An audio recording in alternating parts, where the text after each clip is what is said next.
So I've had the absolute pleasure of borrowing this awesome looking Honda CB1000R for the past few months. And last year I had the CB650R on loan and I loved that bike too. So that got me thinking, if you've got your heart set on one of the bigger CBs, which one should you go for? In today's video, I'll go through the details of each bike and look at the pros and cons. But before we get started, if you're new here and you want to see more head-to-head videos like this, as well as the latest motorcycle news and rumours right here on YouTube, then please do remember to hit subscribe. Let's start with the visual design of the two CBs, as it's where they have quite a lot in common. The CB1000R came first, introducing what Honda call their Neo Sports Cafe lineup. This design language has been applied across the whole CB range, moving away from the plastic and curves of previous generations and towards a more muted, blocky, matte finish styling, typically with a round LED headlight to give it an ever so slightly retro flavour. Put them side by side and you can see that the 1000 and the 650 are pretty similar. The short stubby front end and tail section, matte finishes with alloy panels, the aforementioned round LED headlight, and of course an inline 4 at the heart of it all. The CB1000R, being the bigger bike, certainly has a bit more presence to it, and the single-sided swing arm and swing arm mounted license plate holder add a slightly more premium feel to the rear end. The CB650R, on the other hand, is slender looking and in some ways a bit more flashy, with the gold finish to the wheels, engine casings and the gold upside down forks. The stock license plate holder has a long old way to reach though, given the shortness of the back end, so for that reason I'd probably give this round to the 1000. Both bikes use a buttery smooth inline 4 engine configuration, with the CB1000R's larger 1000cc version the more powerful of the two, with a peak of 143 horsepower at 10,500 RPM and a peak torque of 104 Nm at 8,250. The 650 still has plenty of pep though, with 94 horsepower at 12,000 RPM and 64 Nm of peak torque at 8,500. From my experience of riding each, they were both well-mannered at lower speeds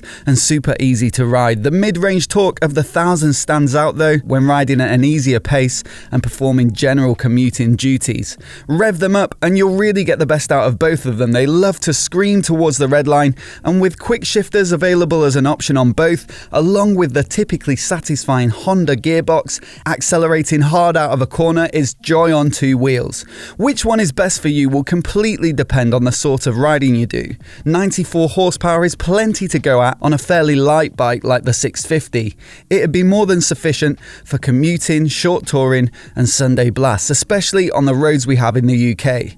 The CB1000R has more potential to knock your socks off with a proper rush to the top end.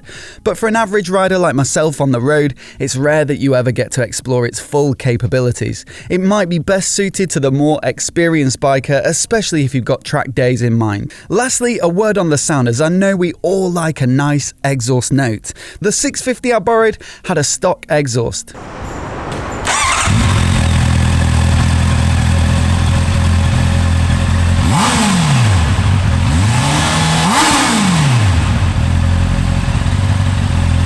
Whilst the CB1000R was kitted out with an Akropovich full system which sounded epic.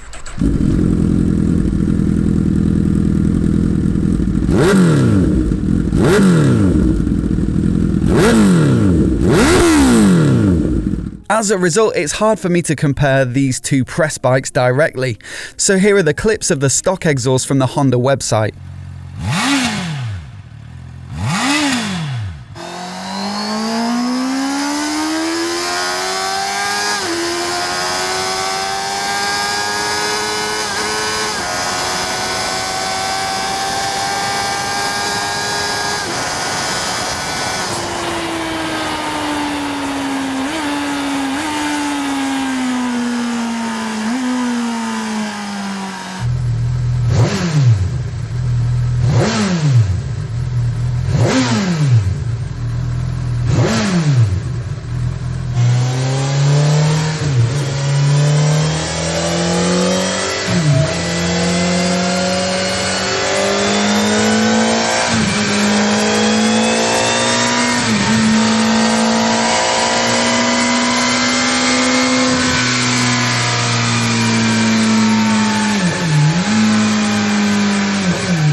The 650 has a more nasal mid-frequency rasp, whereas the 1000 has a bit more beef, as is to be expected with more displacement. Let me know which one you think sounds best in the comments. The 650 uses a steel diamond frame with dual-sided swing arms suspended with Showa's non-adjustable upside-down separate function fork and a preload adjustable monoshock.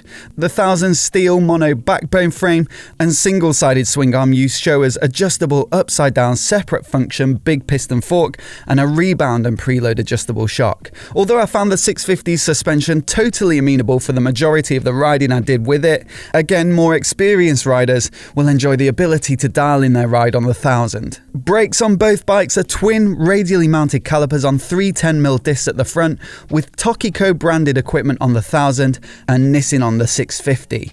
The 1000 also has a slightly larger disc on the rear at 256mm as opposed to the 240mm of the 650. With both bikes, the braking was more than adequate. There's less initial bite than you might expect if you used to Brembo's radial monoblocks, but that can be a good thing if you're riding more often at lower speeds. And on both the 1000 and 650, there's plenty enough power once you start to squeeze in earnest. The 1000's dimensions reflect the fact that it's a bigger bike with a curb weight of 212 kilograms and a seat height of 830 millimeters. The 650 is a good 10 kilos lighter at 202 curb, and the seat is a more accessible 810 millimeters. I wouldn't necessarily say that the CB1000R feels heavy though. It has sharper, sportier handling and is sweet through the bends, but 830mm is pretty tall for some riders, and of course with a higher seat and higher pegs comes a more over-the-front riding position, which is slightly more biased towards an aerodynamic tuck than it is for all-day comfort. The lower, more laid-back position of the 650 makes sense for cruising around, looking over the traffic and getting your feet down if you get yourself into a pickle. In short, the 1000 is more sporty and the 650 is more of an everyday bike. In terms of electronics, the CB650R is pretty simple, and for some riders that's a positive. The traditional cable throttle means that there are no rider modes present, just traction control that can be switched on and off, and ABS which is always on. There's an inverted LCD dash which can be a little hard to read in bright conditions, LED lighting front and rear, and Honda's emergency brake light feature which flashes all 4 indicators under hard braking. The CB1000R gets a similar LCD dash and LED lighting, but where it exceeds the 650 is with its ride-by-wire throttle. This opens up the possibility of riding modes with 4 to choose from. There's rain, standard, sport and user configurable, all of which vary the throttle response, traction control and engine braking. At a time when we're seeing more and more TFT displays on bikes with phone integrations and the like, the CBs are actually relatively simple, especially the 650. Some riders prefer as little intervention as possible, and so both bikes might tick that box, given that you can customize the settings on the 1000 to minimize its input. But it does offer that bit more interest for those of us who do like to tinker with the settings. In terms of price, the CB650R starts at £7,199, which I think represents pretty good value for money. It's a little more than some of the other middleweight nakeds, but the CB has a premium feel and is the only inline 4 in an absolute sea of parallel twins. It makes more power too, primarily because it revs so much higher than a twin. The 1000R starts at £11,649, which is quite a step up of around £4,500. But in almost every category we've discussed, it offers more performance and personalization. Which one would I choose? The 1000 definitely has more of a thrill to it, so if you do a lot of quicker riding, it's almost certainly worth that extra cash. But personally, I think 94 horsepower is plenty for the road and a lot of power for £7,000. Given that most of my riding is practical, like running errands or commuting, it'd probably be the bike I'd choose out of the two, but it'd be a close run thing, that's for sure.